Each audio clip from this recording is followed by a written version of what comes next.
হজম নিয়ে আমাদের অনেকেরই অনেক চিন্তা থাকে যে খাবার খাচ্ছি হজম হচ্ছে না। ডাক্তারবাবুকে এসে বলেন চা খাচ্ছি কিছুই হজম হচ্ছে না। হজম নিয়ে অনেক প্রশ্ন, কি খাবার খাবো, কোন খাবার কখন খাবো বা খাওয়া যাবে, ফল দুপুরে খাওয়া যাবে না রাতে খাওয়া যাবে, মিল্ক প্রোডাক্ট খাবো কি না, মাছ মাংস দুধ ডিম খাবো কি না, কি ধরনের খাবার খেলে হজম শক্তি বৃদ্ধি পাবে, যাই খাবো তাই হজম হয়ে যাবে। আমাদের ছোটবেলায় বলতো লোহা খেলেও হজম হয়ে যাবে। কি পদ্ধতি, ঘরোয়া পদ্ধতি রয়েছে যা আমাদের হজম শক্তি বৃদ্ধি পাবে।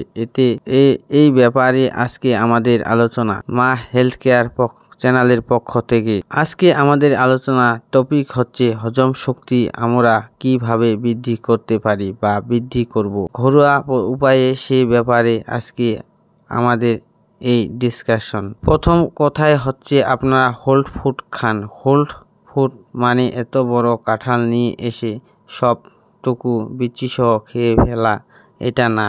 হোল ফুড হচ্ছে আপনি পরিমাণ মতো বা অল্প অল্প করে খান। এতে আপনার হজম শক্তি এবং কি শরীরের ডায়াস্টোলিকে ক্লিয়ার থাকবে।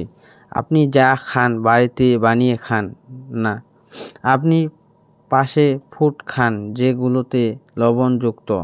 বাজারে কতগুলো খাবার আছে যেগুলো আমাদের শরীরে ক্ষতি করে, যেমন হোটেলের খাবার, রেস্টুরেন্টের খাবার এবং কি বাজারের খোলা খাবারও অনেক পাওয়া যায় বা যে থাকে। এই সব খাবারগুলো আমাদের শরীরে গিয়ে পরিপাকতন্ত্রের জন্য বা পেটের ডায়াস্টোলিকের জন্য খুবই খারাপ সমস্যা দেখা দিয়ে থাকে। তাই বাজারে খাবার কিনে না খেয়ে বাড়িতে এনে নিজেই বানিয়ে খান। এতে খাবার ও টাটকা পেলেন, দেখা গেল যে খরচাটাও কমে গেল এবং কি শরীরের জন্য ভালো হলো, হজম শক্তির জন্য উপকারে আসলো। বৈজ্ঞানিক মতে দেখা গেছে যে টাটকা এবং নিজে বানিয়ে যে খাবারগুলো আমরা খাই, এতে আমাদের শরীরে হজমে তেমন খুব কাজ করে থাকে।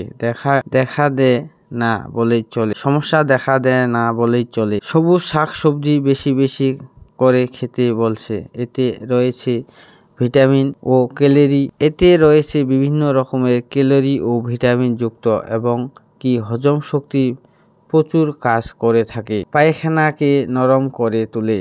যাদের একেবারে মল শক্ত হয়ে থাকে, আপনারা প্রতিদিন 7 থেকে 8 কেজি পরিমাণ প্রতিদিন পানি পান করবেন।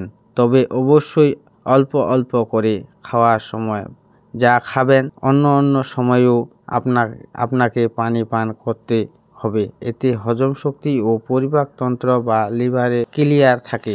পায়খানা শক্ত হলে আমাদের বিভিন্ন রকম সমস্যা দেখা দেয় শরীরের মধ্যে। এর মধ্যে দেখা গেছে কোষ্ঠকাঠিন্য, গ্যাস্ট্রিক আলসার বা লিভারের পাইলসের মতো সমস্যা দেখা দিয়ে থাকে। পানি ও শাকসবজি কম খেলে আমাদের পায়খানার সাথে ক্যালসিয়াম ও ভিটামিন জাতীয় যে একটা তরল পদার্থ থাকে সেটা কমে যায়। এতে আমাদের কোষ্ঠকাঠিন্যের মতো পাইলস বা রস্য এই ধরনের রোগের লক্ষণ দেখা দিয়ে থাকে। তাই আপনারা সবুজ শাকসবজি ও পানি বেশি বেশি খাবেন। এতে আমাদের দেহের হজম শক্তি বিকাশে বা দেহের মধ্যে রোগ প্রতিরোধ ক্ষমতা বৃদ্ধি পাবে। দেহের মধ্যে আমাদের ভেন ও নার্ভগুলো সুস্থ থাকবে। বিভিন্ন ধরনের রোগ প্রতিরোধ ক্ষমতা থেকে আমাদেরকে মুক্তি দিতে পারবে। সকলে ভালো থাকবেন, সুস্থ থাকবেন। আমার এই ভিডিওটি যদি ভালো লাগে থাকে তবে অবশ্যই শেয়ার করে দিয়েন এবং কি দেখার সুযোগ করে দিয়ে চ্যানেলটি সাবস্ক্রাইব করে দিয়েন। লাইক কমেন্ট করতে যেন ভুলবেন না।